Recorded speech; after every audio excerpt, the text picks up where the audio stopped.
Well, I think it's a demonstrable evidence that through society's demographics that being white has societal privileges that being black does not. But we can talk about how that manifests, because that's I'm more also interesting interested in what you just said now, is that you would stand next to anyone who has this. So, Mr. Shapiro, my question to you is, for Ms. Dunston, the tying the noose around the campus and writing messages that target African-American young students, would you consider that hate speech, and then would you stand next to her and fight for her? Something happened in this congressional exchange that people are still replaying, because the moment the argument was pushed, it completely fell apart. Before we get into it, make sure you like this video, subscribe to the channel, and share it, because our viewers already know this channel calls these moments out directly when the narrative doesn't hold up. So here's the setup.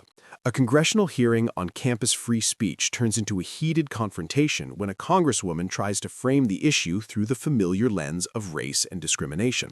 But the person sitting across from her is Ben Shapiro, and he's not exactly known for letting arguments slide without pushing back. What starts as a typical line of questioning suddenly flips when Shapiro calmly breaks down the claim piece by piece. And once he starts responding, the tone in the room noticeably changes. Watch closely, because the exact moment the argument collapses happens fast.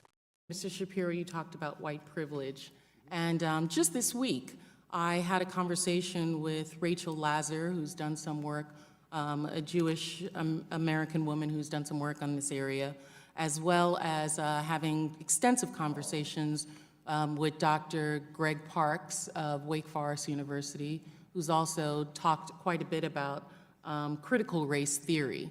And it's my understanding that white privilege is not telling individuals that they cannot speak, but it is a term for societal privilege that individuals have as a benefit of their white skin. And I don't think that, and I think universities would be remiss to then say that because you're white, you're not allowed to say anything that's critical of white people. I didn't know that white privilege actually went into that sphere. My understanding is it's just, and the issue is that white privilege makes people uncomfortable to talk about the societal privilege that they have.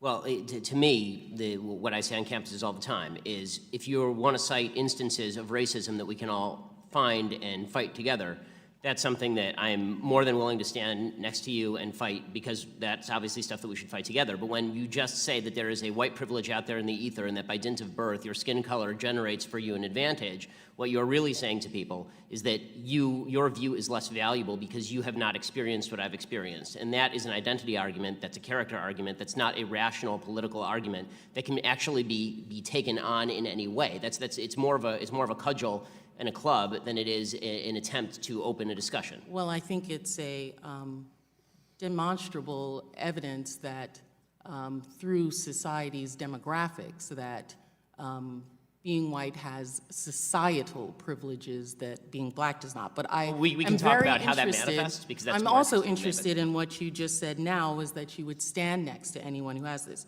So, Mr. Shapiro, my question to you is, for Ms. Dunston, the tying the noose around the campus and writing messages that target African-American young students, would you consider that hate speech, and then would you stand next to her and fight for her? As I say, I would. This is the first I'm hearing about it, honestly. But really, yeah. But from hearing about it, maybe because it's local. I mean, I'm from LA. But in any case, I'm more than happy to stand alongside her and fight whatever group was responsible for this. Not only more than happy. I mean, you're talking about the alt-right. Again, I was the #1 target of anti-Semitic harassment from the alt-right last year. So I'm more than happy to do all that. And I think there's one more distinction that has to be made. When we talk about cases like Taylor's, they're horrific, and the administration is siding with Taylor. Okay, the administration is doing the right thing by Taylor, or trying to do the right thing by Taylor, as they should be.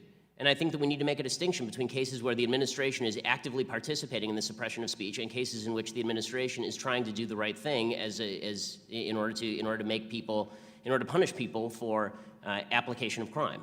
The key moment comes when the Congresswoman attempts to frame the discussion around systemic bias tied to campus speech policies. The implication is clear. The debate is being pushed toward accusations of discrimination rather than policy. But Shapiro immediately redirects the conversation back to the principle of free speech itself. Instead of engaging emotionally, he answers with a structured argument about viewpoint neutrality, basically pointing out that speech protections don't depend on identity or political alignment. And that's where the exchange starts to shift. Because once that point is made, the accusation loses a lot of its force. You can almost feel the tone in the room change as the response lands. The discussion that began with a narrative about race suddenly becomes a debate about whether universities are applying speech rules consistently at all. And that's the moment people keep replaying. Moments like this are why congressional hearings sometimes go viral. If you want more breakdowns of the most heated exchanges in politics, like this video, subscribe, and follow the channel.